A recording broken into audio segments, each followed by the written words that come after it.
아우디는 침묵과 같은 상황에서 할인 판매를 하면서 좀 브랜드를 살려왔었는데 제값 주고 사기 어려운 차라는 이미지가 좀 많이 쌓였고요. 판매 공백 기간이 있었던 브랜드는 시장에서 받아들여지기가 어려운 부분도 있습니다. 2020년대에 이제 아우디라는 브랜드가 어떤 취급이었냐면 거기 조명회사 아니냐, 그룹 자체가 휘청하다 보니까 기술 발전이 좀 더뎌질 수밖에 없는 시간이 있었거든요. 차를 보러 왔어요. 근데 그 차만 있어요. 그 차를 설득을 하지 못하면 판매가 안 되는 겁니다. 독일 3사 중 한국에서 가장 인기가 없는 브랜드는 아우디입니다. 한국에서 유독 아우디가 안 팔리는 이유는 뭐라고 보시나요? 우선 이거는 좀 시대적인 배경이 좀 필요할 것 같아요. 저희가 2015년도에 전 세계를 강타했었던 디젤게이트 여파가 있었고요. 그리고 그 이후에 이제 브랜드가 이걸 어떻게 대응하느냐에서 브랜드 이미지가 많이 좀 갈렸었거든요. 그런 상황에서 아우디는 말 그대로 거의 침묵과 같은 상황에서 좀 할인 판매를 하면서 좀 브랜드를 살려왔었는데 그 할인 판매로 인해서 제값 주고 사기 어려운 차라는 이미지가 좀 많이 쌓였고요. 그거는 결국은 브랜드에 대한 고객 로열티가 좀 많이 떨어지는 그런 선택지가 되겠고, 또 TFSI 엔진이 있긴 하지만 어쨌든 한동안 계속 TDI 모델을 팔았기 때문에 그 머릿속에서 디젤이 이제 사는 거 아니야 라고 했을 때 좀 배척되는 그런 역할도 있었죠. 일단 이거는 표면적인 그런 이미지라고 좀 설명을 드릴 수 있을 것 같아요. 판매량 기준으로 보게 되면 국내 시장만을 놓고 볼 때 작년보다 올해 판매가 늘어나고 있는 거는 맞습니다. 그래서 2023년에 일단 8,495대가 팔렸고요. 그리고 2024년이 돼서 9,700대로 늘어났습니다. 14%가 늘어났고요. 올해는 8월까지를 보면 2024년 동기간에 5,500대가 팔렸는데 8월까지 7,400대가 팔렸어요. 그래서 34%가 늘었습니다. 그러니까 판매가 회복되고 있는 과정인 거죠. 지금 얘기했던 것처럼 디젤게이트 2015년에 있었고 국내에서도 판매 정지가 들어갔던 게 2016년, 17년이었었고요. 판매 정지 기간 이후에 다시 판매를 시작을 하면서부터 인증 관련된 이슈라든가 그런 프로세스들이 다 올스톱이 됐었었고요. 그러다 보니까 판매 공백 기간이 있었던 브랜드는 시장에서 받아들여지기가 어려운 부분도 있습니다. 그다음에 두 번째로 얘기하는 거가 디젤 엔진을 승용 디젤을 많이 탔던 거가 사실이에요. 국내에서 수입차 자체가 폭발적으로 성장을 하게 된 거가 수입차 시장이 개방된 거는 뭐 1988년에 개방이 공식적으로 됐지만 그 이후에 1990년대나 그때까지만 해도 그냥 고만고만 했어요. 그러다가 2000년대 중반을 넘어서면서부터 사실은 본격적으로 판매가 후욱하고 올라가기 시작을 합니다. 그러면서 제가 기억하고 있기로는 2000년 중반, 그러니까 2005년, 6년, 7년 이때는 혼다의 차들이 뭐 CR-V라든가 그다음에 어코드라든가 이런 차들이 1등을 했고요. 그리고 일본 차 브랜드 중에 렉서스 ES가 처음으로 다시 1등을 올라간 적이 있었어요. 그런데 그 이후에 2010년대를 들어오게 되면 그때 BMW 그다음에 폭스바겐을 비롯해서 디젤 엔진 열풍으로 그네들이 끌고 들어옵니다. 그래서 특히 그거를 주도했던 게 2013년에 런칭했을 거예요. 520D입니다. 520D가 그 이전에 팔렸던 차들은 8천만 원 가까운 상태였었고요. 그 차를 6천만 원대로 가격을 끌어내리면서 거기에 BMW 파이낸셜이라고 하는 금융회사가 들어붙어서 유예 리스라든가 유예 할부라든가 그런 것들을 붙여갖고 미친 듯이 팔아내기 시작을 했어요. 그러면서 사실은 수입차 안에서, 왜냐하면 국산 승용 디젤은 그때까지만 해도 독일 브랜드들의 디젤 차를 따라갈 수가 없었거든요. 그렇죠. 승용차의 세단의 디젤이라는 거는 상상도 못하던 거였었고요. 그냥 디젤, 그래 SUV에는 디젤이지, 이런 상황이었었는데 승용차에 디젤을 얹고 연비가 20km가 나온대. 우와, 대단한데? 예전에 탔던 국산 디젤 차들하고 비교해서는 소음 진동도 괜찮은데? 라는 생각들을 하게 되면서 디젤차가 수입차 시장 자체를 끌어올리는 역할을 합니다. 그리고 그 역할을 하면서 거기에서 아우디하고 폭스바겐 브랜드가 같이 성장을 왕창 해요. 그랬는데 그게 디젤 게이트가 터졌죠. 그리고 디젤 게이트가 터지면서 브랜드 자체가 판매가 중단이 되고 시장의 이미지가 디젤은 이제 끝났네로 전환이 되는 거예요. 그리고 그 이후에 전기차의 시대지, 혹은 가솔린 엔진 그냥 사도 되겠네로 전환이 되면서 인기가 사그라들었던 것도 있고요. 아우디가 기술을 얘기하거든요. 걔네들 캐치프레이즈가 모스부르크 듀르크 테크닉이라서 기술을 통한 진보예요. 워낙 기술을 앞세웠던 브랜드고요. 그 기술에는 TDI 엔진, 그러니까 터보 디젤 직분사 엔진, TFSI 가솔린 터보 직분사 엔진, 그다음에 쿼트로 4륜 구동 시스템, 그다음에 LED 라이팅 기술, 그리고 알루미늄 바디 기술 이런 것들을 아우디가 주로 기술에 대한 부분으로 앞서 나가고 있다는 거를 주로 많이 내세웠었어요. 그런데 거기에서 큰 축이었던 TDI 엔진이 무너지고 나니까 그런 도덕적인 이슈로 무너지고 나니까 사실은 다른 부분까지도 영향을 미칠 수밖에 없었던 거죠. 그래서 2020년대에 이제 아우디라는 브랜드가 어떤 취급이었냐면 거기 조명회사 아니냐라는 식으로 좀 비하되기도 했었죠. 왜냐면은 브랜드가 휘청한 게 아니고 그룹 자체가 휘청하다 보니까 어떻게 본다면 좀 기술 발전이 좀 더뎌질 수밖에 없는 시간이 있었거든요. 근데 그런 사이에 다른 브랜드들이 계속 치고 올라가고 이러다 보니까 앞서 말씀드렸던 그런 엔진이라던가 LED 기술이라던가 이런 것들이 더 이상 아우디만의 전유물이 아니게 됐던 거죠. 그러다 보니까 아우디 브랜드에 대한 이미지가 좀 전체적으로 좀 하락되어 있었던 그런 상황이었죠. 하지만 이 전동화 전환은 어쨌든 내부에서 꾸준히 해왔기 때문에 약간의 터닝 포인트를 맞고 점점 상승하고 있는 그런 상황이라고 설명할 수 있겠죠. 그래서 그게 재작년 정도서부터 시작을 해서 아우디에서 이제 Q4 이트론이라고 하는 그 딱 잘 팔릴 만한 영역의 준중형 사이즈, 우리나라식으로 하면 뭐 투싼 그런 사이즈?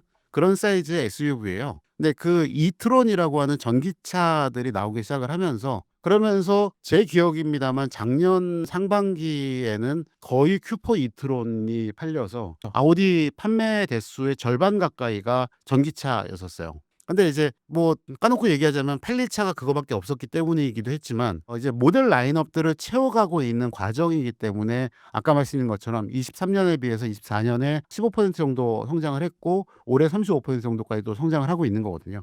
일단 8월까지 수입차 판매 대수의 순위를 보면 1위가 BMW입니다. 5만 1000대 가까이 팔았어요. 부동의 1위죠. 벤츠가 4만 1000대입니다. 사실 이렇게 뒤집어진 지가 몇 년 됐죠. 그렇죠. 그리고 3위가 테슬라예요. 테슬라가 모델 Y가 새로 바뀐 것들을 런칭을 하고 있는 것들 다 치우면서 올해 34,500대 가까이 팔았고요. 8월까지 기준으로요. 4위가 렉서스로 1,200대 정도 됩니다. 그리고 5위가 볼보여서 9,095대. 그리고 6위가 포르쉐에서 7,500대고 7위가 아우디예요. 그리고 8위가 미니고 미니가 4,800대, 폭스바겐이 9위 3,900대, 10위 랜드로버가 3,300대 이런 식으로 가거든요. 그러면 이 지금 7위인 아우디가 7,400대라고 하는 게 사실은 프리미엄 브랜드들이 잘 팔리는 우리나라 시장으로 볼 때 어쨌든 BMW, 벤츠, 렉서스, 볼보, 아우디라는 거죠. 대중차 브랜드로 갔을 때는 많이 회복돼서 올라온 겁니다. 예전에서 10위 바깥권에 있었던 것보다는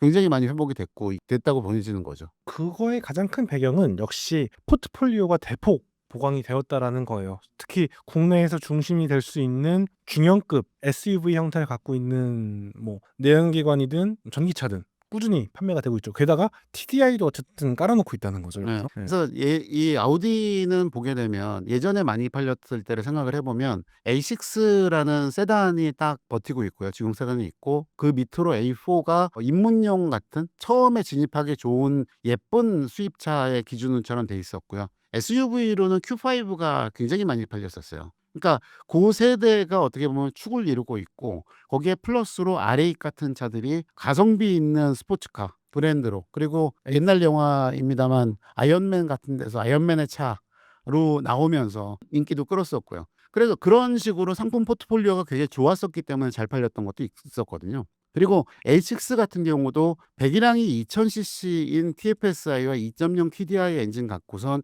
출력을 여러 가지로 하고 쿼트로 4륜구동이냐 2륜구동이냐를 선택을 할 수 있게 되면서 모델을 하나를 정했지만 베리에이션이 굉장히 넓었었어요. 그러니까 사실은 판매라는 게 그렇거든요. 전 시장으로 사람이 한 명이 오면 와서 들어온 다음에 이 사람을 다른 브랜드로 넘어가지 않게 하는 게 핵심인 거예요. 그러면 우리 브랜드 안에서 이 차 어떠냐? 아, 이건 비싼 것 같다. 그러면 그거랑 같은 거지만 옵션은 이렇게 빠진 이런 차가 있다 해서 이 브랜드 안에서 머물게 하면서 차를 판매하는 스킬이 굉장히 중요하거든요. 일단 메뉴판이 있어야 고를 게 있어야 그런 거를 제안을 할 수가 있는데 몇 년 동안 아우디가 힘들었던 거는 그런 거예요. 차를 보러 왔어요. 근데 그 차만 있어요. 그러면 그 차만 있으면 그 차를 설득을 하지 못하면 판매가 안 되는 겁니다. 이게 이슈가 되는 거죠. 그렇죠. 그래서 다른 수입차 브랜드로 갔을 때는 Q5 정도, 그러니까 우리나라에서 많이 팔리는 X3, BMW X3나 벤츠의 GLC 같은 차, 중형급 SUV를 사러 왔다. 그러면 GLC를 보러 간 사람한테 GLC도 있는데 GLC가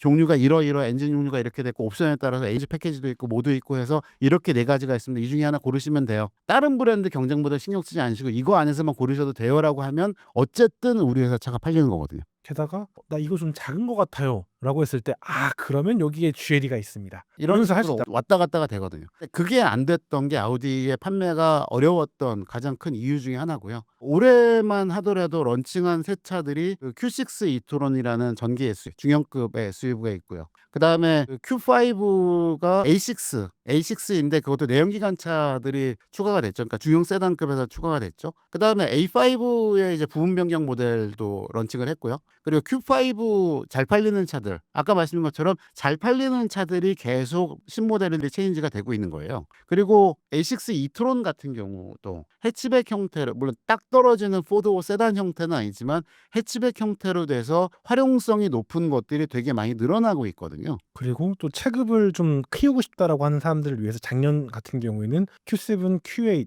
그리고 이티론 모델들이 도입이 되면서 흔히 말하는 그 코어 모델, 중심 모델들이 점점 이제 확장성을 갖고 있는 상태예요. 그래서 이제 앞서 말씀드린 것처럼 우리 브랜드 안에서 놀 수 있는 그런 시간이 다가온 거죠. 그래서 판매는 회복이 되고 있다고 생각을 하고요. 아마도 그럼에도 불구하고 시간은 걸릴 거예요. 왜냐하면 10년 됐지 않습니까? 10년 됐어도 지금도 아우디 살까라고 주변에 물어보면 굳이 그걸 왜? 요즘 BMW 잘 나가던데? 볼보 있는데 왜? 야, 너 그 벤츠 안 사냐? 난 벤츠 좋던데? 야, 라고 하는 사람들이 있는. 그 돈 씨가 또 나오죠. 거기서 한 번 더. 그래서 그런 부분에서 브랜드의 이미지하고 가치를 얼마만큼 시장에도 심어줄 수 있느냐, 그게 가장 핵심 포인트가 되지 않을까 싶어요. 실제로 지난 시간 동안 아우디를 보면은 자동차는 계속 팔아왔어요. 그리고 서비스 네트워크라든가 이런 것도 잘 갖춰져 있고 나름 고객 행사 같은 건 해왔어요. 꾸준히 여러 방식으로. 그런데 신규 고객을 유입할 수 있거나 아니면 무너졌던 브랜드 이미지를 개선할 수 있는, 그러니까 대중들을 붙잡고 지나가는 사람 붙잡고 아우디 어떠세요라고 물어봤을 때 긍정적인 보이스가 나올 수 있을 만한 대외적 활동을 많이 하지 않았어요. 예를 들어서 PPL이라던가 브랜드 활동이라던가 대외적인 액션이라던가 이런 것들이 크지 않고, 또 미디어단의 그런 PR이라던가 마케팅 커뮤니케이션 등에서도 그렇게 막 엄청 적적이거나 이러진 않았거든요. 그러다 보니까 분명 아우디라는 차를 좋아하거나 구매할 수 있는 사람들을 위한 차는 있지만 새로운 사람들 혹은 다른 브랜드에 잠깐 시선이 갔던 지난 10년 동안, 특히 이제 볼보가 되겠죠. 또는 이제 렉서스 같이 아우디에서 아우디를 못 사면 뭘 사야 되지? 라고 하면서 다른 차를 바라봤던 사람들을 다시 고개를 돌릴 수 있게 만드는 브랜드 활동이 아직은 없는 상태인 거죠. 그래서 그런 부분을 좀 더 신경을 써줘야 되는데 아직까지는 그런 부분이 약하다. 그렇게 좀 평가할 수 있을 것 같아요. 눈으로 보이는 액션이 잘 없다라고는 하는데 하는 거는 확실해요. 근데 이제 내부적으로는 그런 준비들이 굉장히 잘 진행이 되고 있는 게 현실적인 거고요. 차를 판매하기 위해서는 신차가 론칭을 하게 되면은 어쨌든 영업사원 교육도 해야 되고 그 서비스 쪽의 교육도 해야 되고 뒷받침들이 다 돼야 되거든요. 근데 그런 행사들이 작년, 재작년에 없었던 것들이 올해부터 대규모로 시작이 됐었어요. 그러니까 이거는 어떤 의미냐면 교육은 원래 다 해야 되는 거 아니야? 근데 교육의 규모가 얼마냐에 따라서 영업사원들이, 그러니까 현장에서 영업을 해 고객을 상대해야 되는 영업사원들이 받는 자신감의 정도가 사실은 다릅니다. 근데 그 규모가 회복이 됐다는 거가 이제 이 브랜드가 뭐 좀 하려나 보네? 라는 느낌을 먼저 받게 되는 거죠. 그리고 금방 얘기했던 것처럼 그거를 소비자들한테 전달하기 위해서는 다른 방법들이, 마케팅적인 방법들과 세일즈적인 방법들이 교차돼서 같이 진행이 될 필요가 있는 거죠. 그러니까 현재까지 셋업은 되고 있다. 이제 다시 도약할 수 네. 있는. 근데 이제 그 위에 포장하고 보여주는 그런 과정은 아직 좀 남아 있다라고 설명할 수 있을 것 같아요. 아우디 판매량 급감의 원인으로 부족한 서비스 센터와 품질 저하도 언급되고 있습니다. 현재 수입차 시장에서 아우디의 서비스 수준은 어느 정도인가요? 저는 서비스 센터가 부족해서 내지는 뭐 서비스 품질이 안 좋아서라고는 생각하진 않아요. 물론 개별 케이스들은 있을 수 있습니다. 그러니까 내 차가 고장이 났는데 갔더니 개판으로 고쳐놨더라, 혹은 부품이 없어서 몇 달을 기다리라고 하더라, 대차도 안 해주고 서비스 진짜 개판이다 라는 케이스들은 당연히 생깁니다. 근데 그 케이스가 없는 브랜드는 없어요. 생깁니다. 당한 소비자분 입장에서는 가장 억울하신 일인 거는 분명히 생각이 들지만 그 케이스는 모든 브랜드에서 생길 수 있고 실제로 생기고 있는 일입니다. 아우디가 한창 많이 팔 때는 국내에서 3만 대 넘게 파는 적도 있었어요. 물론 그때는 전 시장도 더 많았었고요. 그런데 메인 서비스 센터라고 하는 딜러들, 딜러들의 메인 서비스 센터들 중에 없어진 거는 그렇게 많지 않습니다. 그러니까 되려 그 와중에 최근 2-3년 동안에는 그것들을 다시 확장을 해가면서 준비를 하고 있는 과정이거든요. 테크니션들을 놓치지 않는 게 이럴 때 가장 중요해요. 좀 잔인한 얘기입니다만 세일즈맨들 같은 경우는 8차가 없으면 수익이 안 나기 때문에 떠나는 가능성이 훨씬 커져. 사실 잡기도 어려워요. 월급을 회사에서 그 사람들은 차를 팔아서 수당을 받아야 수익이 나는데 1년에 몇 천만 원을 버는 수익을 회사에서 차도 안 파는 사람들한테 보존을 해줄 수는 없거든요. 그러니까 세일즈맨들은 사실은 이동이 생길 수밖에 없고 차가 잘 팔리는 브랜드로 옮겨가는 것도 뭐 철새라는 욕을 먹긴 하지만 어떤 면에서 보면 자연스러운 경우도 됩니다. 그런데 서비스 센터는 다른 거예요. 3만 대, 2만 대 가까이 팔았던 차들이 계속 서비스 센터에 들어오는 거고요. 물론 신차가 안 팔리면 신차의 보증술이라든가 기본적인 워런티를 위해서 들어올 차가 없어지기 때문에 기본적인 수요는 줄어요. 하지만 서비스 센터는 사고 수리를 하는 걸로 먹고 삽니다. 정확하게 말씀드리면 그거예요. 그런데 이 과정이 차근차근 계속 진행이 되어 왔고요. 물론 이제 테크니션들은 어쨌든 월급을 받고 일을 하시는 분들인데 이분들이 경력이 높아지면서 그 이슈는 있죠. 서비스 센터에 들어오는 차가 줄어드는 거는 맞아요. 신차 팔리는 게 없으니까. 그러면 서비스 센터의 수익은 낮아집니다. 그런데 테크니션들의 연차가 높아지면 연봉은 올라가야 돼요. 딜러 입장에서는 굉장히 부담이 되는 게 사실이죠. 그러니까 인원들을 정리를 할 필요는 있지만 여기에서 중요한 포인트는 기술이 좀 어느 정도 있는 3년 이상 경력된 사람들은 반드시 잡아야 되는 사람들인 거예요. 이 사람들을 내보냈다가는 물론 나가는 거를 붙잡을 수는 없습니다. 그리고 이분들 중에는 밖에 나가서 자기 샵을 차리시는 분들도 많아요. 그런데 그 사람들을 붙잡는 게 딜러들한테는 가장 큰 이슈였었던 거고요. 그게 그렇게 나쁘지 않았다고 들었어요. 물론 이제 온라인 상에서 그런 경험하실 수도 있어요. 일시적으로 그런 베테랑 엔지니어가 이탈을 하면서 좀 어려움이 있었을 때 가셨으면 당연히 불만을 느끼실 수 있죠. 하지만 전체적인 볼륨과 네트워크 규모는 이미 충분히 마련이 되어 있고 유지가 되고 있기 때문에 지금 서비스나 이런 쪽에서의 이슈들은 말 그대로 이제 SNS에서 일어나는 경험담 인 거고 전체적인 그런 네트워크 규모와 시스템이 운영됨에 있어서는 크게 문제가 없다고 좀 볼 수 있을 것 같아요, 지금은. 뭐 늘 하는 말씀입니다만 긍정적인 경험을 길게 쓰시는 분은 없어요. 부정적이고 그러니까 없다는 거가 당연히 그렇게 됩니다. 그러니까 긍정적으로 내가 서비스 잘 받고 한 거는 당연한 일이 되고요. 부정적으로 조금이라도 부족한 것들을 하게 되면 길게 쓸 수밖에 없죠. 그러면 당연히 부정적인 이슈들이 강조가 되는 부분들이 생길 수밖에 없는 거고요. 그런 면에서 물론 이제 준비를 지금 해야 되는 시점인 거는 맞습니다. 오늘 몇 번 얘기가 나오긴 했는데 현재 독일 3사 중 한국에서 가장 많이 팔리는 브랜드는 BMW입니다. 최근 유독 BMW가 주목받는 이유를 뭐라고 보시나요? 일단 소비자가 BMW 브랜드 내에서 빠져나가지 못하게 너무 설계를 잘 해놨어요. 포트폴리오 설계가 B부터 Z까지 그리고 왼쪽부터 오른쪽까지 거의 모든 걸 갖추고 있고요. 그리고 사실은 신형 7 시리즈에 도입되었던 그 디자인도 뭐 X7에 도입되었던 그 디자인도 처음에는 약간의 그런 좀 호불호가 갈리는 평가가 있긴 했지만 경쟁사들이 워낙 좀 실수 아닌 실수를 좀 남발은 한 사이에 득을 많이 보게 된 것 같고 특히 약간 롤스로이스까지 같이 가져갈 수 있을 것 같아요. 그 얘기는 특히 왜냐면은 메르세데스 벤츠도 럭셔리 브랜드인 마이바흐를 보유하고 있거든요. 근데 이 마이바흐를 철저하게 격화시켰죠. 좀 더 대중적이고 마치 그냥 패키지처럼 마이바흐 패키지처럼 판매를 하니까 하이엔드 럭셔리 부분에서는 롤스로이스가 너무 압도적으로 유리하게 됐고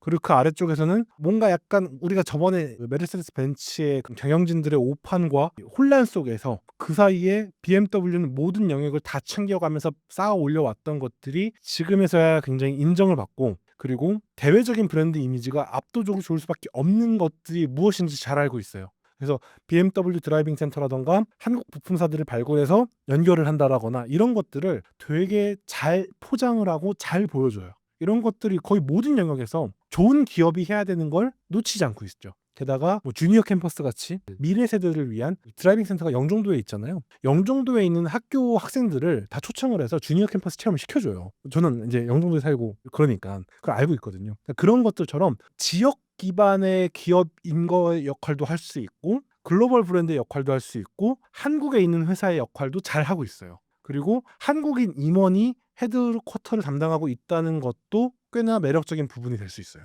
그래서 전방위적으로 잘하고 있다라고 음. 설명할 수 있죠. 그래서 자동차는 늘 말씀드리지만 신차 전략이 명확해야 되는 게 가장 첫 번째거든요.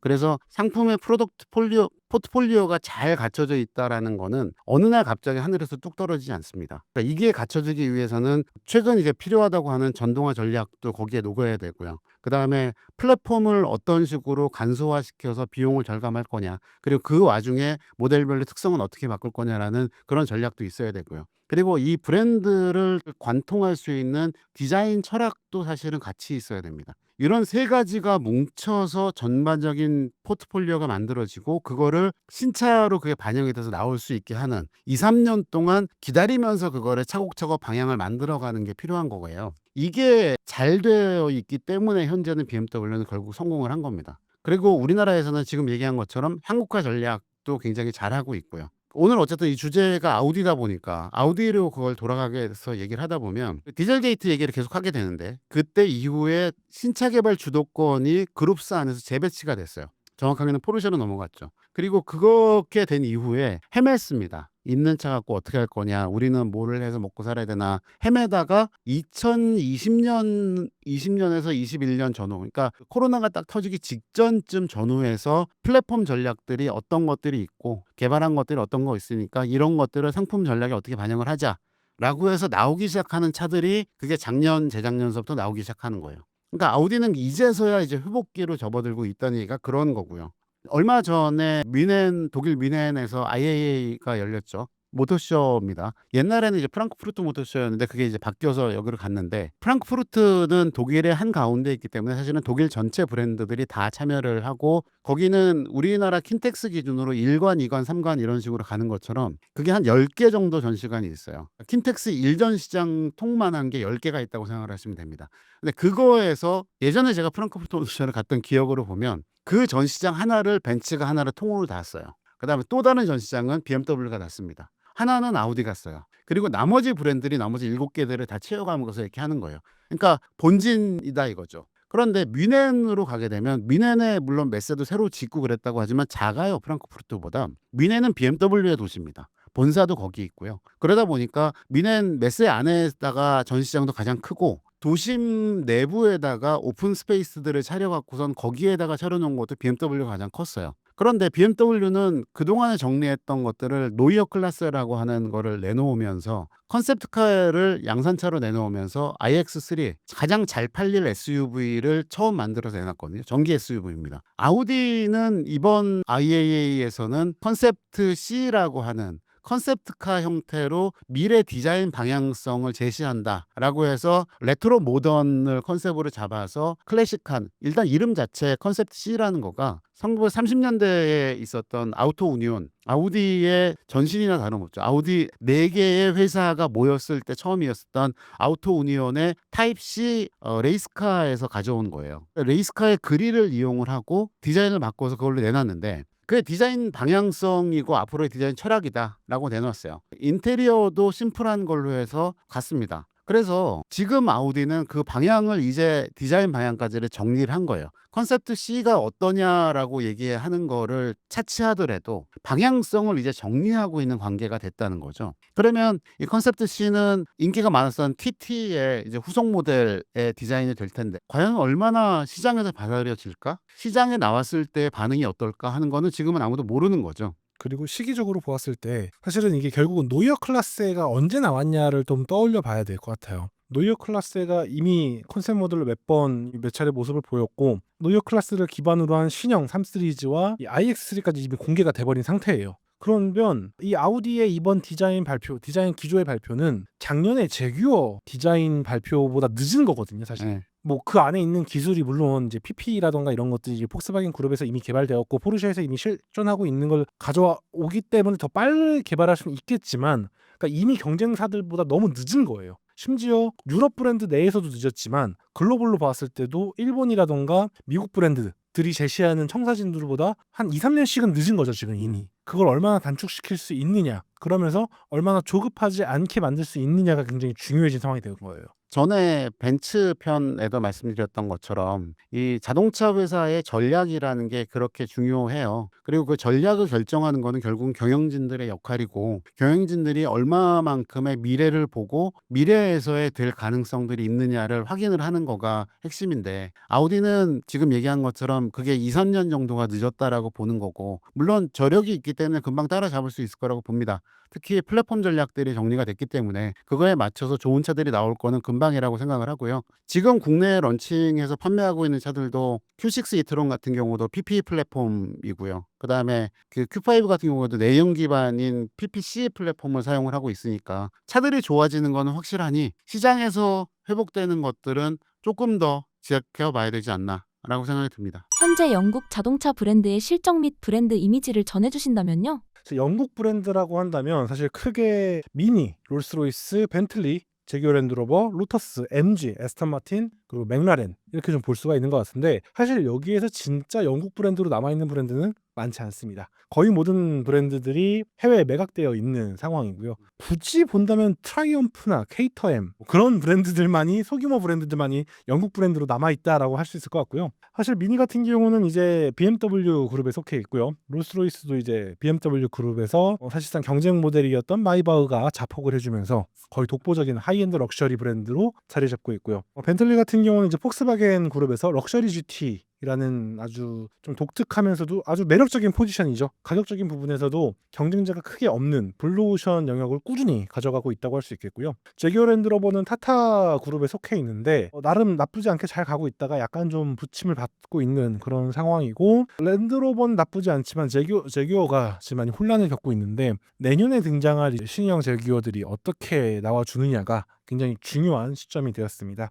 로터스 같은 경우는 이제 지리자동차에 인수가 되면서 프리미엄 EV 브랜드로 전환이 되었는데요. 굉장히 다채로운 포트폴리오하고 최신의 기술을 빠르게 받아들이면서 과거의 그 작은 욕조에서 이제 정말 더 화려해지고 고급스러운 EV로 거듭났어요. 다만 최근에 전기차 판매량이라던가 이 전기차 소비에 대한 성향이 좀 달라지면서 살짝 부침이 있긴 한데, 어쨌든 제품 포트폴리오는 굉장히 좋아졌다, 그렇게 설명할 수 있을 것 같고요. 어찌 보면 가장 영국적인 브랜드 중 하나라고 할 수 있는 MG 같은 경우는 파산되어서 상하이 자동차에 흡수되어 있다가 상하이 차에서 나쁘지 않게 투자를 해주면서 영국에 재진출을 하고 이제 유럽에서 판매를 다시 하면서 꽤 합리적인 자동차로 자리 잡고 있습니다. 그리고 에스턴 마틴과 맥라렌 같은 경우는 완전 조금 좀 이렇게 니치한 또 슈퍼카 하이엔드 시장이기 때문에 좀 별개의 분이긴 한데, 에스턴 마틴도 이제 최신 기술을 굉장히 적극적으로 받아들이면서 상품성을 끌어올리고 있고요. 맥라렌 같은 경우도 레이싱과 모터스포츠 중심에서 슈퍼카 브랜드, 슈퍼스포츠카 브랜드로 확장을 하면서 확실하게 그 사업적인 성과를 이뤄내고 있고, F1의 성장과 함께 이제 맥라렌에도 새로운 기회가 오고 있고요. 그 외에 다른 이제 고든 머레이 오토모티브라던가 이런 좀 작은 브랜드들 같은 경우는 각자의 길을 가고 있다, 이렇게 설명할 수 있을 것 같아요. 그래서 영국차 하면은 우리나라에서 떠오르는 거는 프리미엄 브랜드들하고, 그다음에 제규어 랜드로버가 그나마 좀 대중적이거든요. 왜냐하면 이제 수입차로 공식 수입돼서 판매했던 회사들이 그런 데들이고요. MG는 로드스터 정도만 병행 수입을 해서 들어와서 팔렸던 기억이 있어서 어떻게 보면은 대중성으로는 우리나라에는 잘 알려지진 않습니다. 지금 얘기했던 것처럼 이제 해외로 다 팔려나가게 됐는데, 영국의 자동차 산업이 그러면 끝났느냐라고 하기에는 굉장히 미묘합니다. 그러니까 우리가 자동차 산업이라고 하는 거면 우리 기준에서 보면 현대 기아차가 있어서 1년에 400만 대 500만 대를 생산을 하고 그거를 수출을 하고, 또 우리도 그 브랜드의 차를 쉽게 살 수 있고, 이거를 자동차 산업이라고 생각을 할 수 있는데, 지금의 영국은 그런 양산 대중차 브랜드로 자국 회사들이 갖고 있는 것들은, 물론 프리미엄 브랜드도 마찬가지입니다만, 다 사라졌어요. 자국 자본으로 갖고 있는 회사들은 아까 얘기했던 에스턴 마틴이라든가 맥라렌 정도? 맥라렌도 사실은 두바이 쪽 돈이 좀 들어가 있고, 네, 애매하죠. 그래서 그런 데들을 제외하면 없어져 버린 거예요. 영국은 역사적으로 보면 사실은 자동차 역사에서 굉장히 큰 역할을 시작을 했습니다. 역사 초기에 1880년대, 1930년대까지만 하더라도 다임러 벤츠에서의 그 다임러, 거기에서의 내연기관 엔진 영국 특허를 가져오면서 차 엔진을 자체적으로 만들고, 그때 처음으로 이제 롤스로이스 같은 브랜드들로 시작을 하면서 세계 자동차의 최초의 자동차 브랜드들이 거기서 쫙 나오기도 했었어요. 그리고 그 적기조례 같은 것들이 있었기 때문에 사실은 영국 내에서 자동차가 발전을 못하고 프랑스나 독일이 발전하는 거 그냥 손 빨고 구경만 했었거든요. 그러다가 1910년대, 20년대를 넘어서면서 브랜드가 100개 이상이 팔렸고요. 그리고 모터스포츠 쪽에서도 굉장히 앞서 나가면서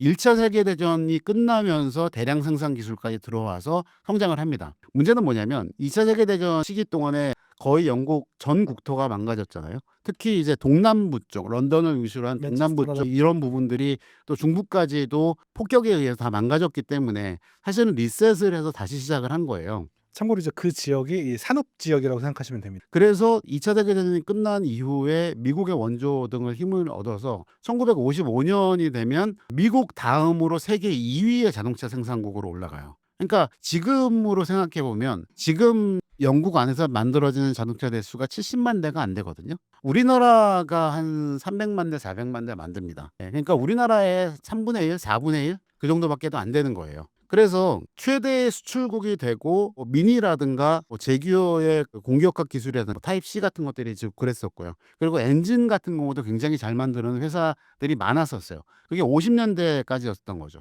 근데 그게 60년대가 되면고 70년대로 오면서 일본이라든가 독일 회사들은 생산 방법에 있어서 효율성을 추구를 하면서 생산 단가를 낮추고 또 생산 과정 자체를 바꿔가는 것들을 해요. 그러니까 기술적 주도권들은 아직까지는 영국에 있었을지 모르겠으나 이를 대량 생산을 하고 수출을 해서 수익을 올리는 방법에 있어서는 영국 회사들이 뒤처지기 시작을 한 거죠. 그리고 70년대 들어서 이제 오일 쇼크가 두 번이 터지고 내부적으로 노조 분규가 굉장히 심해진 데다가 경영진들의 문제도 있었고 정부의 대처까지 제대로 안 되면서 완전히 망가지게 되죠. 사실은. 그래서 현재 영국 자동차 산업은 이런 자동차를 직접 만들고 하는 거는 이제 극소수의 럭셔리 카들, 고급 차들로만 중심이 좀 되어 있고요. 지금 보통 엔지니어링 업체라던가 연구 이런 쪽들을 좀 이끌어주고 있는 그런 좀 아웃소싱 역할을 많이 하고 있다고 보시면 될 것 같아요. 그래서 모터스포츠 전문 기자니까 잘 아실 텐데 일단 그래도 전기차라든가 수소차 전환 대응은 양산차 단계의 기준으로 보면은 독일이나 우리나라에 비해서도 혹은 뭐 중국에 비해서도 사실은 떨어져 있는 게 맞아요.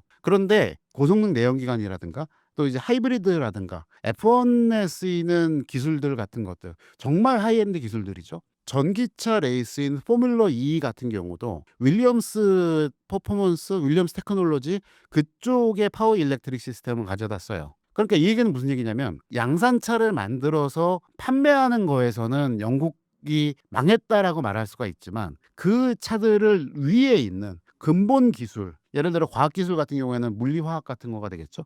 기초 기초화학, 기초과학의 면에서는 아직도 영국의 위상이 확실한 겁니다. 가장 좋은 예가 내년부터 이제 그리드에 올라가는 캐딜락이 있잖아요. 캐딜락이 영국에 본거지 잡고 있습니다. 캐딜락 판매하지 않는 그 정도로 영국이 갖고 있는 실버스톤 서킷이라던가 그런 경험치가 굉장히 크다라고 할 수 있을 것 같고요. 그리고 아까 얘기 나왔던 것처럼 그 고든 머레이는 맥라렌에서 맥라렌 F1이라는 전설적인 차를 만들었었던 엔지니어거든요. 근데 그 고든 머레이 엔지니어링에서 차를 만들어서 팔아요. 근데 이 차는 탈 수 있는 대중적인 차라기보다는 스포츠카인데 공기역학 성능을 최대한도로 발현을 시켜서 빠르게 달릴 수 있는 기술들을 개발을 합니다. 과거에 F1에서 금지되었던 팬카라는 게 있거든요. 자체적으로 팬을 돌려가지고 공기 저항을 다르게 만들어주는 거예요. 그런 것들을 실제 적용하기도 하고 가장 기초적인 방식이지만 가장 경량화시킬 수 있는 그런 식의 그러니까 우리 사이버 포뮬러 같은 거 생각하시면 돼요. 사이버 포뮬러에 나왔던 자동차를 실제 도로에 돌아다니게 만들고 있는 그런 식으로 하고 있을 정도로 영국은 여전히 그런 자동차 관련 기술이라던가 정교함에 있어서는 확실하게 강점을 갖고 있지만 이 브랜드들이 와해되었다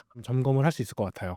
영국 자동차 산업이 쇠퇴하게 된 이유를 뭐라고 보시나요? 영국 자동차 산업이 몰락한 거 얘기를 하면 항상 노조 얘기가 먼저 나와요. 노조들 때문에 파업해 갖고서 물건이 안 나오고 생산도 안 되고 수출도 안 되고 아무것도 못했다라는 얘기가 나오거든요. 물론 그 얘기도 맞습니다. 결과적으로 보면은 노조의 파업에 된 게 맞아요. 그럼 그 배경은 뭐가 있냐면 분야별 복수 노조를 다 인정을 했습니다. 이 얘기는 무슨 얘기냐면 정부 정책이 애당초 그런 식으로 흘러가도록 풀어놔봤던 거예요. 방임적 자율교섭이라는 거를 1960년대, 70년대에서 영국 정부에서 풀어버립니다. 그러니까 노사 갈등이 생기건 뭐건 알아서들 하세요. 그리고 복수노조도 허용할 테니까 여러분들 알아서 하시고 파업을 하든 말하든 그건 너네 책임이니까 알아서 하세요라고 하는 거예요. 이 복수노조라고 하는 거가 우리나라처럼 한국노총이 있고 그다음에 민주노총이 있고 그래서 두 개 노조가 있어서 이것도 복수노조다라고 얘기를 하지만 이 두 개가 아니에요. 그러니까 예를 들어서 하나의 공장이 있어요. 그러면 공장 안에서 지금 우리나라 같은 경우는 자동차 분야가 금속노조에 금속노조에 금속노조 소속이 돼 있는데 금속노조에 소속된 사람들은 금속 부품을 만드는 사람들이고요. 플라스틱 부품을 소조하는 사람들은 내장재 조립 노조가 따로 있고요. 엔진 생산하는 노조가 따로 있고요. 각각의 노조들마다 협상력이 다른 거예요. 그러면 임금 협상을 한 노조랑 해서 협상을 해서 끝내는 게 아니라 자 이제 엔진 쪽 협상할게요. 자 세시 쪽 협상하겠습니다. 플라스틱 노조 들어오세요. 해갖고선 협상을 해가는 거예요. 안 되면 각 부분별로 파업을 하는 거죠. 그러면 자동차라는 게 인라인을 타고 생산 라인에서 쭉 계속 흘러가야지 만들어지는데 엔진 노조가 파업을 하느냐 혹은 맨 끝에 있는 내장재 조립하는 노조가 파업을 하느냐 어쨌든 차는 안 나오는 건 마찬가지예요. 그리고 차가 생산이 안 되고 있는 동안에 당연히 품질 관리 안 될 수밖에 없고요. 자, 이게 가장 큰 원인이었던 것은 맞습니다. 그런데 복수노조 정책을 허용을 한다거나 알아서 하세요라고 풀어놨던 정부의 방임도 문제였었던 거고요. 그리고 정부가 이거에 대한 대책이라고 내놨던 거가 그렇다고 사람들 자를 수는 없으니 국유화합시다. 너네 다 이렇게 다 통합할게요. 그러니까 브리티시 모터 컴퍼니라는데 브리티시 레일랜드라는 회사로 다 모이세요. 모아버린 거예요. 네, 모아놓고 나서 자 의도는 좋았어요. 플랫폼 한두 개 개발해서 거대한 뉴딜 정책 같았던 거죠. 어떻게 보면. 네, 여러 개 회사를 다 모아놓고 8개 브랜드를 모아놓은 다음에 플랫폼을 하나로 만들어서 줄 테니 이거 갖고서 각자 만들어서 파세요. 그러다 보니까 8개 브랜드에서 차가 나오는데 배지만 달라요. 헤드레이트만 다르고 컬러만 달라요. 그러니 차들이 8분의 1만 팔려도 되는 상황이 됐죠. 그 시점에 일본 차들 들어오고 독일 차들 들어오고 이태리 차들 팔리기 시작을 하면서 영국 자동차 시장 안에서 영국 브랜드의 위상이 훅 떨어질 수밖에 없었어요. 그러니까 이런 비효율적인 국유화라든가 그다음에 구조조정을 일부러 회피하면서 이런 것들을 규제개혁에 소극적이었던 정부의 책임도 사실은 크고요. 그다음에 세 번째로는 사측도 책임을 피해갈 수는 없습니다. 그때 당시에 영국 자동차 산업을 이끌고 있었던 사람들을 보면 전문 경영인이라고 할 수 있는 사람들은 거의 없어요. 그러니까 무슨 후작, 무슨 백작, 써 이런 사람들이 그 위에 있으면서 자기의 그 귀족적 아마추어리즘이라고 할 수 있을 것 같아요. 전문적이지 않은 내용을 갖고 이게 기술이나 데이터를 갖고선 이게 이러니까 이 부분은 원가를 얼마를 깎아야 되고 이런 빈 카운터들을 욕을 하지만 빈 카운터가 너무 없는 상태에서 변화나 혁신도 외면하고 바꿔야 되는 것도 신기술이라든가 또 수출을 해야 된다는 글로벌화라는 것들도 외면했다라는 것도 문제가 됐고요.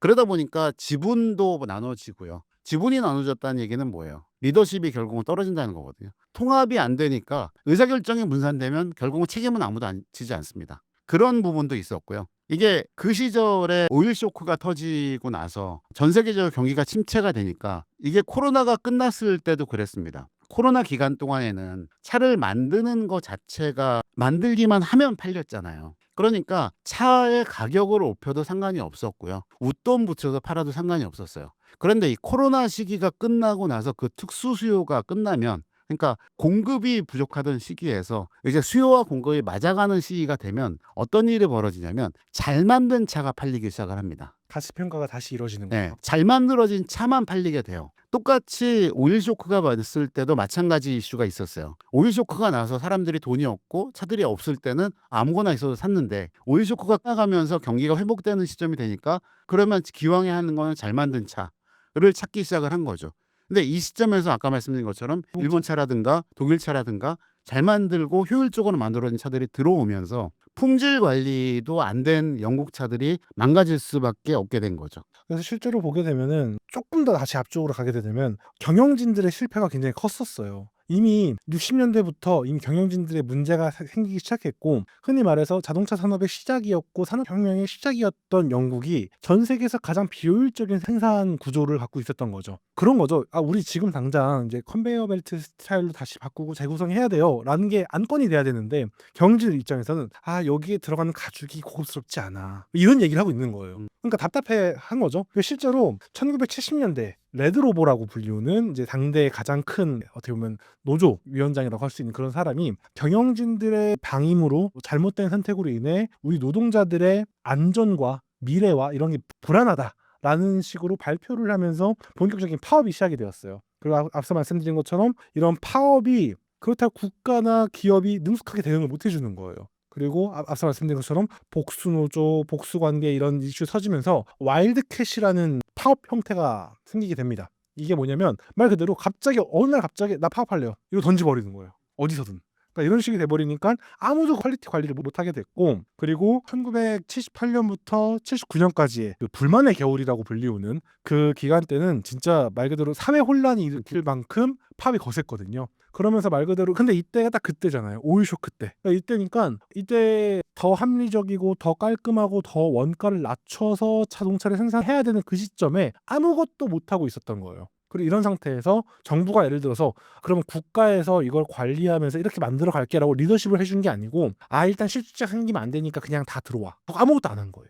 그래서 이게 영국 자동차 산업이 그리고 지금의 모양이 된 거에는 80년대 90년대에 대처리즘이라고 하는, 그러니까 대처 수상이 추진했던 정부 정책도 영향을 줬어요. 그거는 뭐냐면 생산 제조업 기반이 중심이었거든요. 그 이전까지는. 영국도 중공업이라든가 뭐 그런 것들, 자동차, 기계, 조선, 항공, 화학, 이거 어디서 많이 들어보는 거죠. 우리나라의 얘기랑 또 비슷합니다. 그런 것들이 영국 병이라고 하는 뭐 복지 비용이라든가 또 효율이 낮은 노동 구조라든가 정부의 국유화 정책이라든가 반복적 파업이라든가 경영진의 무능이라든가 이런 것들이 다 묶여있는 영국 병 때문에 제대로 안 돌아가니까 대처가 뭐를 생각을 했냐면 제조업 말고 금융이라든가 서비스업 쪽으로 산업 전환을 하자. 그러면서 런던을 금융 중심으로 키우기 시작을 한 거고요. 그 이후에는 2000년대서부터는 지금까지는 아주 고부가 가치가 되는 제조업들만 남겨두자. 예를 들어서 항공우주라든가 그리고 롤스로이스가 있고요. 에어버스도 있고요. 그다음에 ARM 같은 반도체 회사들도 있고요. 뭐 아마도 우리 알고 있는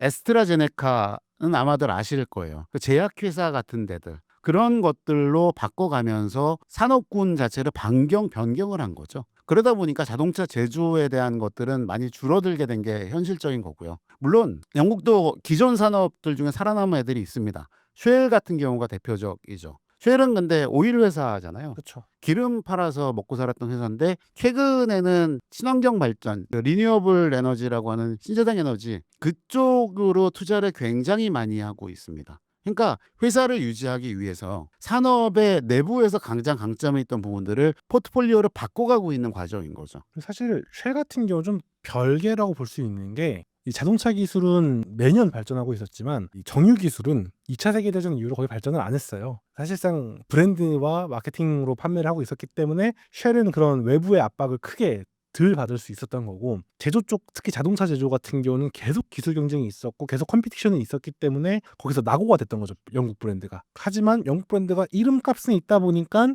이렇게 포드로 팔려가기도 하고 어디로 팔려가기도 하고 하면서 현재 이르게 되면서 자국 브랜드는 정말 얼마 남지 않는 그런 상황으로 이어지게 된 거죠. 그래서 이게 현재로서도 당연히 긍정적인 요인이 있죠. 그러니까 기술 헤드 역할, 테크니컬 리더십을 갖고 있고 테크니컬 헤드쿼터의 역할을 하고 있기 때문에 그런 부분에서는 고부가 가치 영역이 되어 있는 거는 맞아요. 그런데 이게 산업으로 보면은 그런데 영국에 사는 사람들을 기준으로 보면은 꼭 그렇지만도 않습니다. 그러니까 예전에 있었던 맨체스터라든가 그런 쪽의 전통적인 제조업 기반의 지역 도시들은 슬럼화가 되는 거를 포함한, 우리나라도 마찬가지지만 양극화가 되어가고 있는 거거든요. 그래서 양극화가 되기 때문에 런던을 포함한 동남부 지역은 금융을 비롯한 그런 첨단 산업들에 의해서 성장을 하고 있지만 잘 사는 지역이 됐지만 나머지 지역은 낙후된 지역으로 남아있는 거예요. 그래서 그런 소득 격차가 심각되는 거라든가 제조업 일자리가 없어지고 있는 것들도 줄어들고 있는 것도 결국은 중산층 이하의 실업이라든가 소득 불안이 커질 수밖에 없는 요인이 되거든요.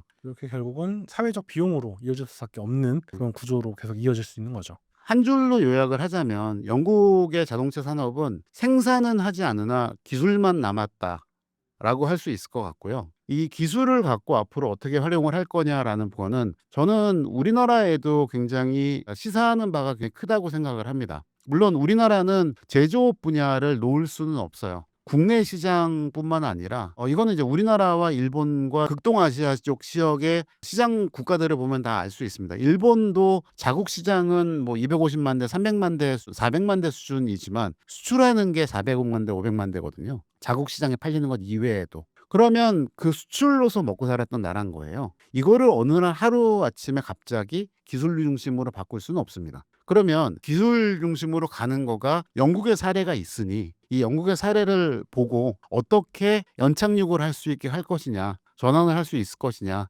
이런 부분을 고민해 봐야 된다는 거죠. 이제 영국 자동차 노조와 한국의 현대차 노조를 좀 비교해 달라고 말씀을 주셨잖아요. 많이 달라요. 정말 많이 달라요. 왜냐면은 그 7, 80년대의 영국 노조는 그냥 말 그대로 와일드캣, 레지스탕스처럼 파업을 했단 말이죠. 근데 한국은 물론 과거에는 약간 그런 일이 없지 않아 있었죠. 최근에 현대차 노조는 말 그대로 정해진 기간에 맞춰서 협의를 하고 안 되면은 그때 파업을 들어가 부분 파업을 하고 전면 파업을 하는 이런 흔히 말하는 프로세스가 사측이 인지하고 있는 프로세스가 있어요. 하지만 당시 영국은 사측도 그렇고 국가도 모르고 같은 노조원들끼리도 그 플랜을 모를 만큼 1년에 수백 번씩 파업이 일어날 만큼이니까 완전 다른 상황이라고 설명을 드릴 수 있을 것 같고요. 그리고 흔히 말해서 이게 무슨 차이가 있냐면 계획된 파업은 회사에서도 준비할 수가 있어요. 대체 인력을 준비한다거나 아니면 좀 미리 좀 준비를 한다거나 이렇게 할 수 있는데 영국은 그게 아니었거든요. 한창 만들어야 되고 한창 연구 개발을 해야 될 때 파업이 들어가 버리니까 답이 안 나오는 거였죠. 그래서 이게 영국 꼴이 난다라는 얘기는 우리나라에 직접 적용하기는 되게 어려운 부분이고요. 대신 노조도 이 상황을 이해하고 있으니 협의를 하는 과정에서 많은 정보가 서로 공유가 되고 긍정적으로 미래적인 방향으로 갔으면 좋겠다라는 생각이 좀 듭니다. 결론적으로 말씀을 드리면 영국과 우리나라는 상황이 많이 다르고요. 70년대와 2020년은 50년의 차이가 있습니다. 그래서 영국을 기준으로 해서 노조 때문에 우리나라도 망할 거야라는 얘기는 저는 이제 그만 좀 했으면 좋겠다는 생각이 들고요. 그만큼 기대하는 바도 있으니 노조에서도 미래 변화되는 부분에 잘 적응을 했으면 좋겠다 이런 생각이 듭니다. 그리고 노조 때문에 망한다라는 표현을 할 정도면은 현대차를 너무 얕보는 겁니다. 그거는. 이미 회사의 경영진 때문에 망했어야 돼요. 그러면. 그러니까 그만큼 현대차는 강한 회사예요. 강한 회사고 오랫동안 버텨온 회사고 많은 경험을 쌓고 있는 회사고 그리고 정부에 대한 얘기까지 갈 텐데 정부가 그걸 용납하지 않을 거예요. 그렇게 무너지는 걸. 왜냐면은 현대차는 그만큼 대한민국에 큰 영향을 줄 수 있고 영향을 주고 있는 그리고 많은 가족들을 품고 있는 회사이기 때문에 그렇게 가진 않을 거예요. 그래서 좀 과도한 그런 좀 물론 발전적이고 건설적인 고민을 한다거나 제안을 하는 건 좋은 방식이죠. 그런데 너무 막연히 일방적으로 몰아세우고 일방적으로 워싱을 하는 거는 굉장히 좀 잘못된 생각이다. 좀 그렇게 좀 말을 할 수 있을 것 같습니다. 구독자님들에게 한 말씀 부탁드립니다. 흔히 이제 전환의 시기라는 얘기를 많이 하거든요. 자동차는 뭐 내연기관에서 전기 모터로 전환을 한다고 그러고 그다음에 사람이 생산을 하는 거에서 로봇이 만드는 걸로 전환을 하고 또 사람이 생각하는 거에서 인공지능이 생각하는 걸로 바뀐다라고 얘기를 해요. 그런데 결국은 그 과정 자체의 최종 목적이 뭐냐를 잊지 않았으면 좋겠다는 생각을 합니다. 항상 거기에는 사람이 있는 거거든요. 생계를 꾸려야 되는 가족이 있고 그리고 그 사람들을 행복하게 해야 되는 것이 가장 큰 목적이 된다고 생각을 합니다. 어떤 첨단 기술이나 미래에 대한 방향성에서도요. 그래서 근본적으로 그런 것들이 있지 않았으면 좋겠고요. 이 부분에 대해서만큼은 컨트롤 타워도 명확한 지침과 기준을 갖고 그런 것들을 공유하고 추진해 나갔으면 좋겠습니다. 이게 참 아이러니한 부분이 있는데 어떤 드라마에서 그런 표현이 있어요. 어느 정도 규격의 콘크리트 타설하려면 몇 명이 필요하냐라고 하니까 한 직원이 시뮬레이션상으로 0.4명이 필요합니다 이러는 거예요. 그걸 듣던 질문하던 사람이 그럼 사람을 반으로 잘라서 넣냐라고 물어보거든요. 그러니까 이게 숫자로 봤을 때하고 실제 상황을 봤을 때하고 굉장히 다른 얘기가 될 수 있어요. 물론 우리가 어릴 적에 뭐 스타크래프트를 하면서 인구수가 몇 명이 있고 싸우면서 다시 줄어들고 이런 것들을 보면서 그게 되게 그냥 몇만 명이 죽었네 몇만 명이 실직했네 이게 안 와닿을 수 있거든요. 그런데 IMF를 겪었던 분들이나 그 기억에 있는 그 가정에 있던 분들은 이게 좀 완전히 다르게 다가올 거예요. 그래서 어쩌면 그렇게 사람의 존재를 너무 가볍게 보는 건 아닌가 한 번 정도 생각해 보면 좋을 것 같고요. 그리고 모든 이유가 노조에서 나왔다. 이거는 아닐 거예요, 분명. 의견을 제시하는 분들도 여러 가지 이유 중에 노조도 있다라는 걸 표현하고 싶었던 거기 때문에 그렇게 생각을 하고 있고 좀 더 여유 있게 한 발자국 물러서서 좀 더 넓게 바라보는 게 더 도움이 되지 않을까 그런 생각을 해보게 됩니다.